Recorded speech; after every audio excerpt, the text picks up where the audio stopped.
So PlayStation has just announced the all-new PlayStation Plus, the much-rumoured Spartacus that everyone's been talking about for a few months now.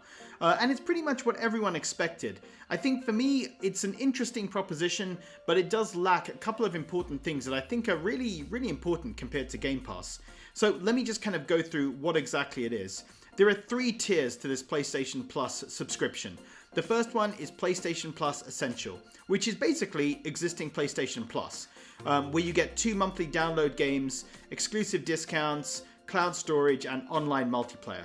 This is basically exactly the same as PlayStation Plus as it is today, and the pricing is pretty much the same as well. It's $60 for a year for United States, €60, and £59. Pretty much what we already had in place.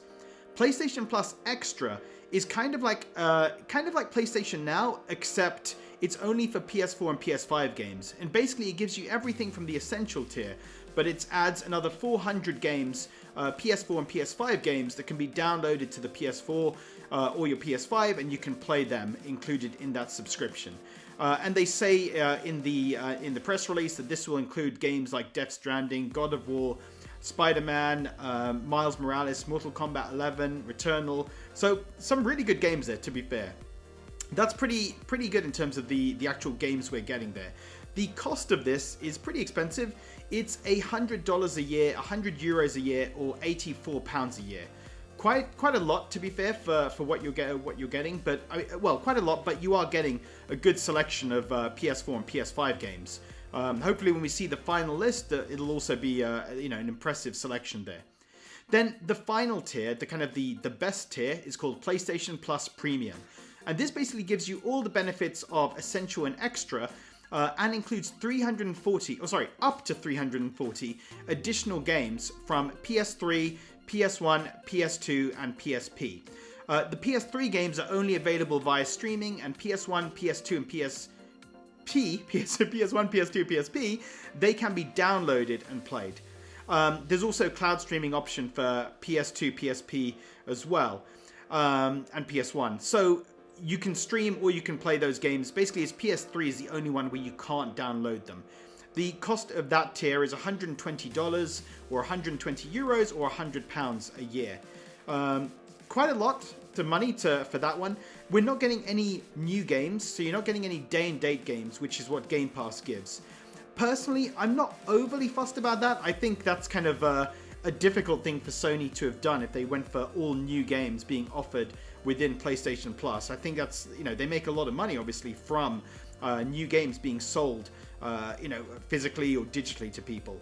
And so I can kind of understand why they wouldn't do that, but it does obviously take some of the shine away from the service. So, for $120, it doesn't feel very different from basically PS Plus and PS Now. So PS Now already gives you PS3 game streaming, and PS4 games you can download and play them as well. I think what we're really getting, which is different, is the PS2, PS1, and PSP games that you can now download or play, download or stream onto your PS4, PS5.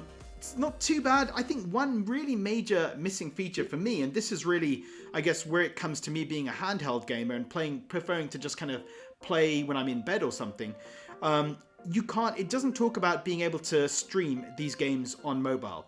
So you can stream it on your PS4 or PS5, you can stream it on PC, but it doesn't seem to be streamable on mobile.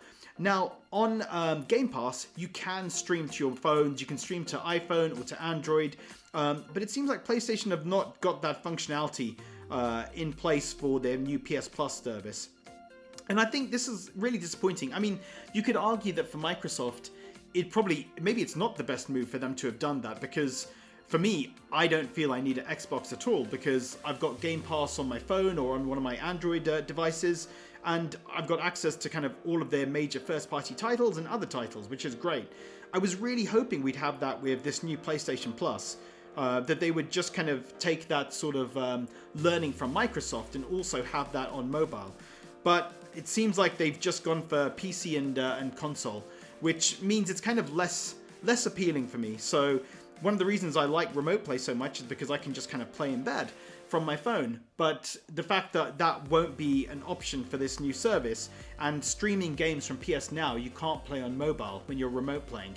So it just kind of seems a bit less appealing to me, to be honest. I do want to see what the games are, and it's especially cool that PSP games will be available on the streaming. But I know it's got to really, it needs to kind of impress me with the library, because I've got loads of PSP games. I've got so many physical copies and loads that I bought digitally as well. So I am curious to see what it is, but it doesn't seem enough right now to really entice me to want to subscribe. Now, a notable and obvious omission in all this is that PS Vita is not included. So PS Vita games won't be included in PlayStation Plus. Now, this is kind of expected, to be honest. It's one of the reasons why I think the back touch was a mistake for the Vita, and also the incorporating the cameras into some of the Vita games was also a bit of a mistake, because it's really hard then to emulate the system and to bring games to a service like this where you want to just be able to play it on a console.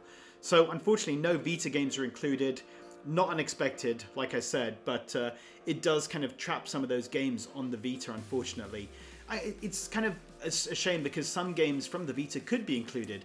They did patch Killzone Mercenaries so that it could play on PSTV, so it could have been in this service. Freedom Wars could be played just on the PSTV as well with the controller. So they could have included some games potentially from the Vita in this service, but obviously it's kind of complicated, and it means that only a few games would be able to be included. So that is a shame for us Vita fans, but not entirely unexpected in my opinion.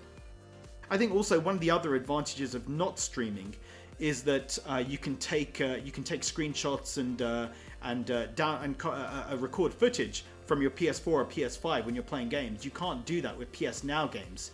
So I am kind of curious with the PS1, PS2, PSP titles, will we be able to stream, or to stream the video footage to YouTube, or can we kind of capture footage or capture screenshots? Because I'd like to be able to do that, but right now with PS Now we can't do that for PS3 titles. But it is interesting. I think in missing a few things. I'm not overly fussed about the new games not being there. I know that is a really good feature for Game Pass, but I kind of feel I can just understand why they wouldn't want to do that. It's almost throwing away a lot of money to do something like that. But I was really hoping for mobile compatibility. So guys, let me know in the comments, does this interest you? What games are you looking forward to when it comes to these 340 PS3, PSP, PS2 games? Which ones are you looking forward to? Leave a comment below, and as always, thanks for watching.